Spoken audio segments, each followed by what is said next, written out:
Hello hi అండి, welcome to Jo Madhu vlogs. ఇవాళ మీకు బిర్యానీ ఎలా చేసుకోవాలో చూపిస్తాను, వచ్చేయండి.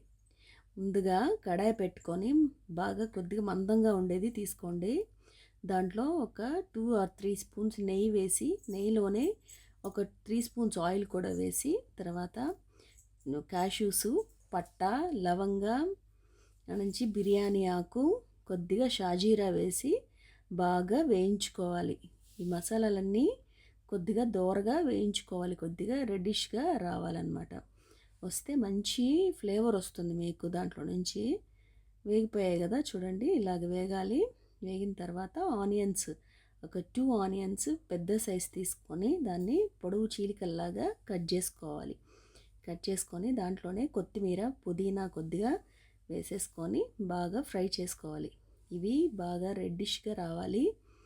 చూడండి ఇట్లా మిక్స్ చేసుకోవాలి. బాగా మిక్స్ అయిన తర్వాత ఇందులోనే చూడండి మిక్స్ అయింది కదా, బాగా వేగి మంచి అరోమా వస్తుంటుంది. చూడండి ఇప్పుడు అల్లం వెల్లుల్లి పేస్ట్ తీసుకొని వేయండి.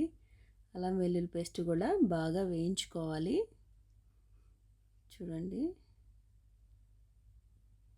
వేసారు కదా, బాగా మిక్స్ చేసుకొని పచ్చి వాసన అంతా పోయేలాగా వేయించండి. తర్వాత ఒక 2 or 3 టొమాటోస్, ఒక 5 or 6 పచ్చిమిర్చి వేసి బాగా ఇందాక ఆనియన్స్ ఎలాగైతే మిక్స్ చేసామో టొమాటోస్ కూడా బాగా మెత్తగా అయ్యేలాగా బాగా ఫ్రై చేసుకోవాలి. చూడండి ఇట్లంతా మిక్స్ చేస్తే బాగా మెత్తగా అయిపోతుంది.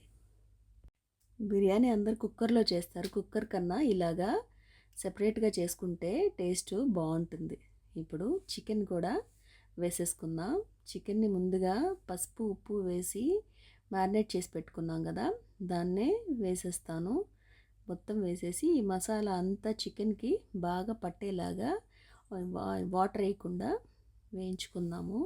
మసాలా అంతా చికెన్కి పడితే ముక్కకి ఉప్పు బాగా పడుతుంది, టేస్ట్ బాగా వస్తుంది. లేదంటే బిర్యానీలో ముక్కలు కొద్దిగా చప్పగా ఉంటాయి కదా, అలా కాకుండా ఇలాగ వేయిస్తే మంచి ఉప్పు బాగా పడుతుంది. మసాలా అవన్నీ బాగా మిక్స్ అవుతాయి అన్నమాట. ఇప్పుడు పైన ఉప్పు సరిపోలేదు, కొద్దిగా ఉప్పు వేస్తున్నాను. చూడండి వేసి బాగా మిక్స్ చేసేసుకోవాలి. ఇలాగా బాగా మిక్స్ చేసేసుకొని వెంటనే కొలత తీసుకున్నాం కదా, మనం ఎంతైతే బియ్యం తీసుకుంటున్నామో దానికి వాటర్ సరిపడా వాటర్ తీసుకోవాలి. 1కి 2 తీసుకోవాలి. బాస్మతి రైస్ అయితే ఒక హాఫ్ గ్లాస్ తగ్గించుకుంటేనే రైస్ బాగా పొడిగా ఉంటుంది, లేకపోతే మీకు కొంత మెత్తగా అయిపోయే ఛాన్స్ ఉంది.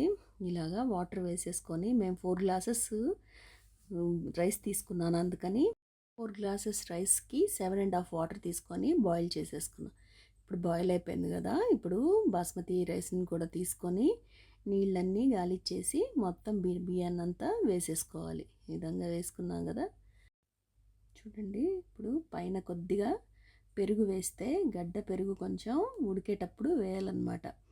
వేసిస్తే అంటే ముందుగా వేసే కంటే ఇప్పుడు వేస్తే బాగా రైస్ కొంచెం పొడిగా వస్తుంది, మనకి విరిగిపోకుండా మెత్తగా అవ్వకుండా. వేసేసి కొద్దిగా కలిపెట్టేసుకోవాలి. ఈ విధంగా చూడండి, ఈ విధంగా కలుపుకున్న తర్వాత మనం మూత పెట్టేసుకోవాలి. మూత పెట్టి దమ్ పెట్టేయాలి. చూసారా ఎంత బాగా ఉడికిపోయిందో. చూడండి టేస్టీ చికెన్ బిర్యానీ రెడీ. ఇప్పుడు సర్వ్ చేసుకుందాం. ఇది చాలా టేస్ట్గా ఉంటుంది, సింపుల్గా టేస్ట్గా చేసేసుకోవచ్చు. చూసారా టేస్టీ చికెన్ బిర్యానీ రెడీ. దీంట్లోకి పుదీనా చట్నీ ఇంకా రైతా అయితే సూపర్గా ఉంటుంది కాంబినేషను. జస్ట్ మీరు కూడా ట్రై చేయండి. నా ఛానల్ని సబ్స్క్రైబ్ చేయండి.